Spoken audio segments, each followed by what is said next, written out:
Badminton lover sejagat raya, selamat datang di channel Wono Winnie Kece. Video kali ini akan membahas tentang lembaran kelam Piala Thomas Indonesia di tahun 1967. Sejarah hitam mencoreng bumi pertiwi tak kalah Piala Thomas lepas dari genggaman di tahun 1967. Istora Senayan jadi saksi bisu kalahnya Indonesia lewat insiden yang kurang fair. Melalui aksi anerik referee, Herbert Schill hingga harus merelakan gelar Piala Thomas jatuh ke tangan rival bebuyutan Malaysia. Mau tahu lebih lanjut tentang kisah kelam bulu tangkis Indonesia? Tonton terus ya, dan jangan lupa untuk tekan tombol subscribe agar channel Wono Winnie Kece ini semakin berkembang. Pada tanggal 9 Juni 1967, Jakarta disibukkan dengan hajatan besar bernama Piala Thomas.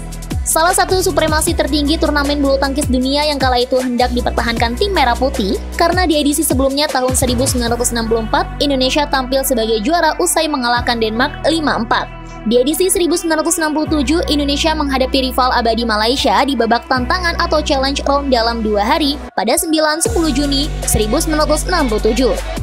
Sebelumnya, Malaysia sukses menyingkirkan Denmark dengan skor akhir 7-2 di first round antar zona dan mengalahkan Jepang dengan skor 6-3 di final antar zona. Sore harinya di tanggal yang sama, hiruk-pikuk supporter setia tim merah putih berbondong-bondong menyerbu Istora Senayan yang terletak di Kompleks Stadion Utama Gelora Bung Karno, Jakarta untuk memberikan dukungan kepada atlet-atlet terbaik kebanggaan bangsa. Tak jauh berbeda dengan era sekarang, supporter bulu tangkis Indonesia di era 1960-an juga sangat antusias, berjiwa nasionalisme tinggi serta totalitas memberikan dukungan. Yang membedakan hanyalah celana cutbray dan baju putih-putih yang dikenakan publik pada masa itu, berbanding dengan celana jogger dan sepatu sneaker di era sekarang. Meski beda generasi dan zaman, supporter Indonesia dari masa ke masa tetaplah yang paling berisik dan galak. 6 pemain Piala Thomas Indonesia adalah Ferry Sonneville, Muljadi, Rudi Hartono, Unang Ape, Tan King Guan, dan Agus Susanto. Pemilihan Ferry Sonneville sebagai bagian dari tim Piala Thomas 1967 memicu pertanyaan besar karena tidak diperkirakan sebelumnya. Di samping usianya yang sudah mulai menua, Ferry juga sudah mengalami penurunan prestasi dan dianggap tak layak mewakili tim merah putih. Hal itu membuat ragu Presiden Soeharto untuk langsung datang menonton di Istora Senayan. Tim Piala Thomas Indonesia dianggap bakal sulit untuk mempertahankan gelar jika melihat komposisi pemain yang ada. Apalagi Malaysia menurunkan skuad utama yang jauh lebih diunggulkan. Tim negeri jiran memasang pemain hebat di nomor tunggal utama seperti Tan Aik Wang, juara All England 1966, dan runner-up All England 1967. Lalu ganda utama dipercayakan kepada Eng Bon Bee, Tan Ye Khan, juara All England 1966-1967. Di sektor tunggal kedua ada nama Yeo Chang Ho yang masih berusia 24 tahun dan tengah berada di performa terbaik. Bayangkan saja betapa mengerikannya tim Piala Thomas Malaysia kala itu. Pada gelaran hari pertama yang berlangsung malam hari 9 Juni 1967 di Istora Senayan, ada total 4 partai yang dijalankan masing-masing 2 nomor tunggal dan 2 nomor ganda. Tunggal utama merah putih, Ferry pun tampil di partai pembuka menghadapi Yeo Chang Ho. Faktor usia memang tak bisa dibohongi. Di atas lapangan, Ferry tampak kesulitan menghadapi smash-smash tajam dan cepat yang diperagakan Chang Ho. Kala itu Ferry memang tak seperti di laga-laga sebelumnya yang selalu tampil beringas, hingga akhirnya kalah dengan skor 9-15, 7-15. Kekalahan Ferry membuat Malaysia langsung membuka keunggulan 1-0 atas Indonesia. Beruntung, kekecewaan publik Istora atas kekalahan Ferry di partai pertama langsung berubah gemuruh setelahnya. Di partai kedua, seorang anak muda bernama Rudi Hartono tampil mengejutkan dengan mengalahkan tunggal utama Malaysia Tan Aik Wang, pemain senior dan juara All England 1966, dengan skor 15-6, 15-8, dan membuat Indonesia menyamakan kedudukan menjadi 1-1. Permainan indah Rudi yang menyerang habis-habisan dengan mengandalkan overhead smash benar-benar membuat para supporter Indonesia berdecak kagum. Apalagi kala itu Rudi masih berusia 18 tahun kurang 2 bulan. Bayangkan saja betapa dielu-elukannya seorang Rudi yang masih remaja.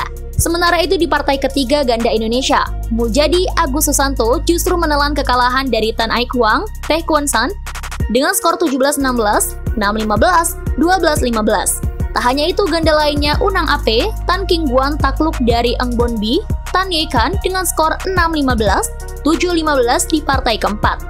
Kekalahan dua pasangan ganda Indonesia membuat tim merah putih tertinggal jauh dengan skor 1-3. Kedudukan tersebut menutup pertandingan hari pertama yang sekaligus membuat supporter Indonesia sedikit kecewa sembari meninggalkan Istora di malam itu. Indonesia pun butuh lebih dari sekedar keajaiban untuk membalikkan kedudukan di pertandingan hari kedua yang menampilkan total 5 partai. Itu artinya Indonesia butuh meraih total 4 kemenangan untuk mempertahankan gelar juara. Memasuki partai pertama di hari kedua 10 Juni 1967, Ferry Sonneville yang diturunkan lagi sebagai tunggal utama kembali membuat publik kecewa. Menghadapi Tan Ai Kwang, Ferry tak bisa berbuat banyak dan kembali menelan kekalahan menyakitkan. Mirisnya lagi, Ferry sama sekali tak berkutik menghadapi Tan Ai Kwang yang di hari pertama justru dibantai Rudi Hartono. Ferry disikat habis oleh Tan Ai Kwang dengan skor 15-2, 15-4, sehingga membuat kedudukan semakin jauh untuk keunggulan Malaysia 4-1. Kedudukan tersebut membuat posisi Indonesia semakin di ujung tanduk. Meski terbilang mustahil, tim Merah Putih wajib menyapu bersih 4 partai tersisa dengan kemenangan untuk menjaga asa juara. From hero to zero. Ferry yang selama ini menjadi pujaan kini justru berbalik dihujat dan disoraki publik Istora, yang sudah terlanjur kesal dan marah dengan penampilan buruk Ferry. Publik Istora memang dikenal kejam terhadap pemain idolanya yang gagal, sekalipun itu pahlawan Piala Thomas. Namun, secercah harapan hadir kala Rudi yang seperti malaikat kembali mempermalukan pemain Malaysia di partai kedua. Kali ini lawan yang dibantai Rudi muda adalah Yu Chang Ho, yang di laga pertama mengalahkan Ferry Sonneville. Rudi menang mudah atas Chang Ho dengan skor 15-5, 15-9. Rudi sukses memperpanjang napas Indonesia dengan memperkecil kedudukan menjadi 2-4 dengan Malaysia. Publik yang sempat kecewa pun seketika bergemuruh, berjingkrak-jingkrak dan bersorak memberikan tepuk tangan meriah kepada Rudi.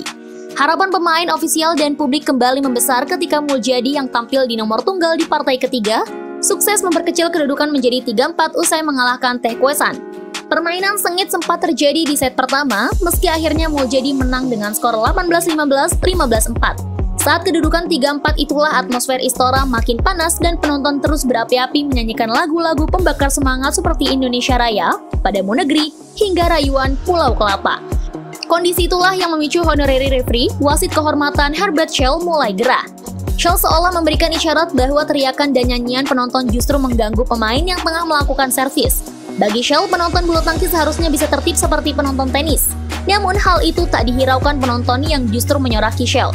Laga pun berlanjut serta menyisakan 2 partai ganda dan menjadi partai hidup mati bagi Indonesia. Muljadi yang dipasangkan dengan Agus Susanto harus menghadapi partai sengit melawan juara All England 2 kali.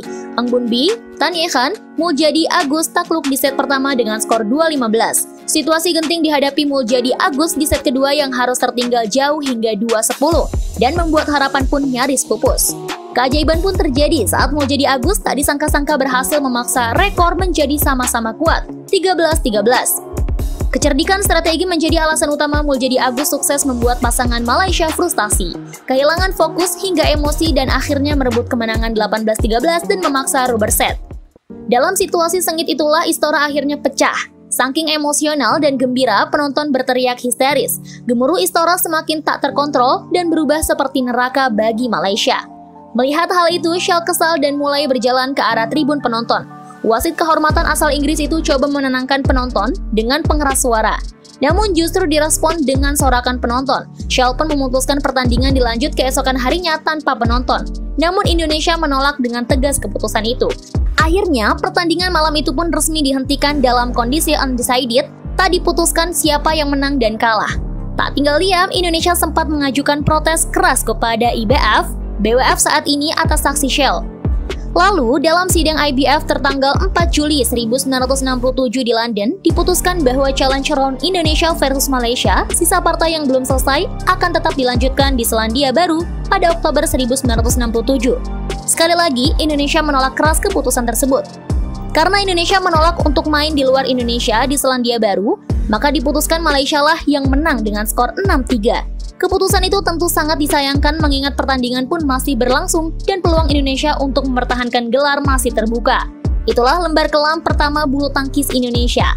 Sampai ketemu lagi dalam video-video berikutnya. Salam badminton lovers!